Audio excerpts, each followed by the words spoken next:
কিছুক্ষণ আগেই প্রার্থী তালিকা ঘোষণা হয়েছে বিজেপির, এবং সেখানে সোনারপুর দক্ষিণে প্রার্থী করা হয়েছে রূপা গঙ্গোপাধ্যায়কে। সরাসরি আমরা তার সাথে কথা বলবো। দিদি, রাজনীতি ময়দানে আপনি নতুন নন, এর আগে আপনি রাজ্যসভাতে গুরুত্বপূর্ণ পদ সামলেছেন। 2016 সালে আপনি হাওড়া নর্থ থেকেও দাঁড়িয়েছিলেন।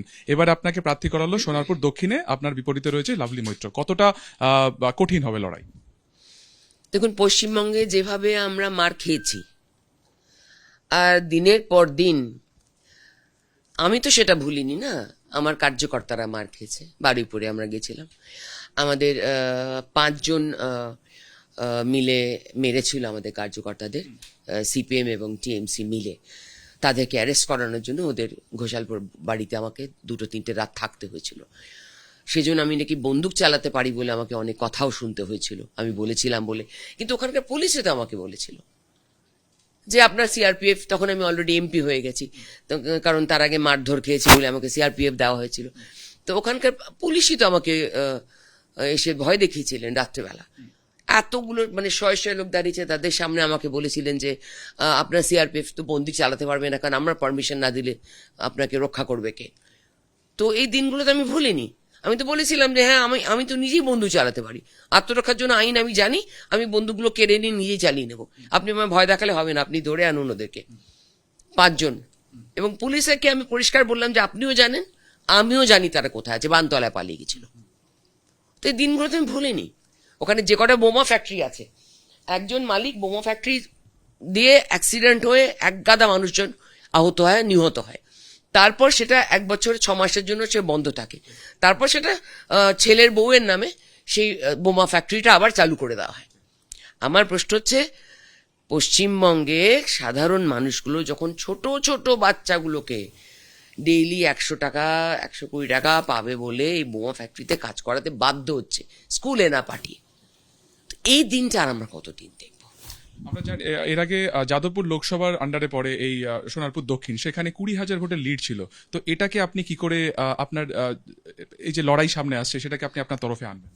দেখুন, আমি না এই ভোটের এই সংখ্যা তত্ত্ব নিয়ে এত বেশি মাথা আমি ঘামাই না।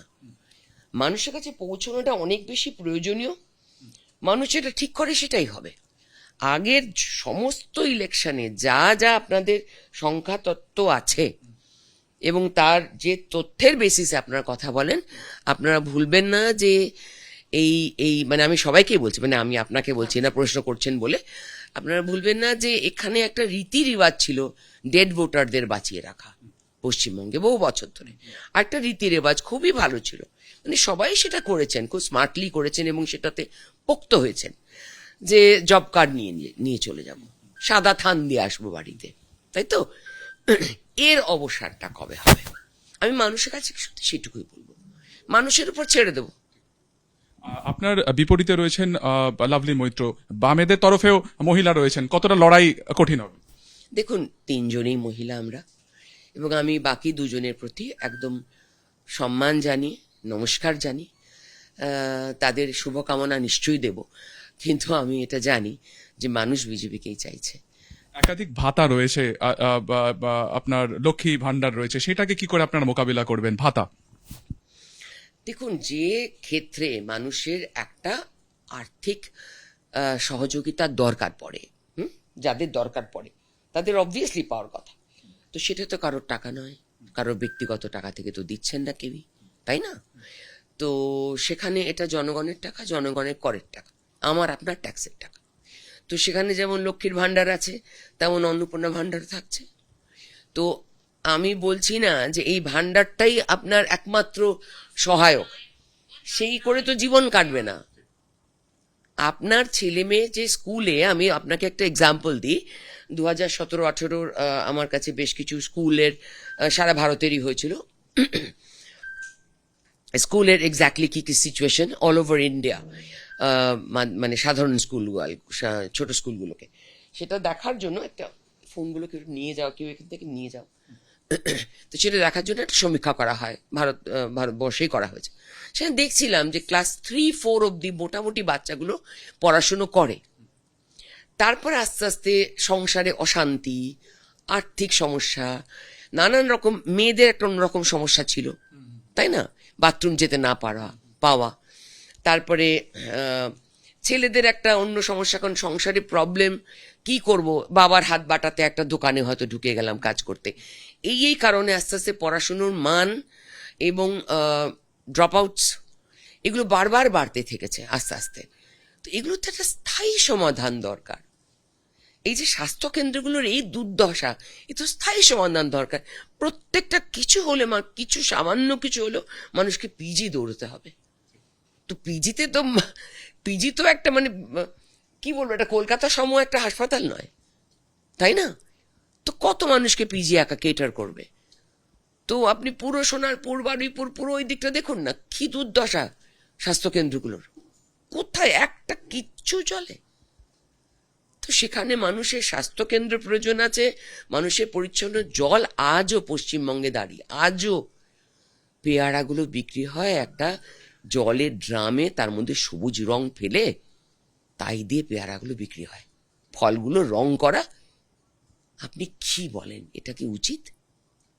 এই সবেরই জন্য পশ্চিমবঙ্গবাসীর কাছে চাইব, এত তথ্য, এত কটা ভোট, কাকে কি, সব নিয়ে যাবেন না।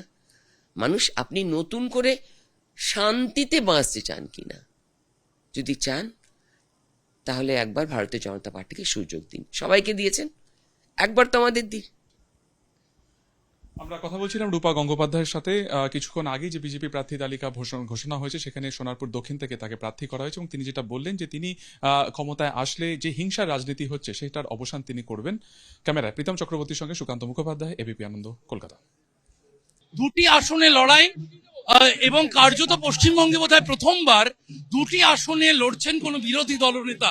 আপনি কিভাবে দেখছেন? হ্যাঁ, এরকম উদাহরণ ভারতবর্ষে প্রচুর আছে। আমি জানি না, আমার স্মরণে নেই, কিন্তু ভারতবর্ষে প্রচুর আছে। নরেন্দ্র মোদী আপনাকে বিধানের সুযোগও আছে। নরেন্দ্র মোদী আপনাকে অনুরোধ করে, আপনি না, কি অনুরোধ, নির্দেশ দিয়েছে। এখানকার কার্যকর্তারা আমার নাম লিখে দিয়েছে, পার্টি অনুমোদন দিয়েছে, মোদীজি আমাকে নির্দেশ দিয়েছে, তার আশীর্বাদ মাথায় নিয়ে নেমেছে। কথা বলছিলাম রাজ্যের বিরোধী দলনেতার সঙ্গে, শুভেন্দু অধিকারী। তিনি প্রচার সারছেন ভবানীপুরে, একেবারে গলি থেকে বেরিয়ে, চক্রবেরিয়া রোড থেকে বেরিয়ে একেবারে আচার্য জগদীশ চন্দ্র বসু যে রোড, সেই রোডে প্রচার সারছেন শুভেন্দু অধিকারী, রাজ্যের বিরোধী দলনেতা। এবং তিনি বলছেন নরেন্দ্র মোদীর নির্দেশে তিনি দুটি আসনে দাঁড়িয়েছেন। পশ্চিমবঙ্গের বিষয় তিনি জানেন না, তবে ভারতবর্ষে এরকম অনেক উদাহরণ রয়েছে এবং মোদীজির নির্দেশে তিনি নেমেছেন, এমনটাই বলছেন শুভেন্দু অধিকারী ভবানীপুরে তার প্রচারের প্রথম দিনে। এবিপি আনন্দ, এগিয়ে থাকে, এগিয়ে রাখে।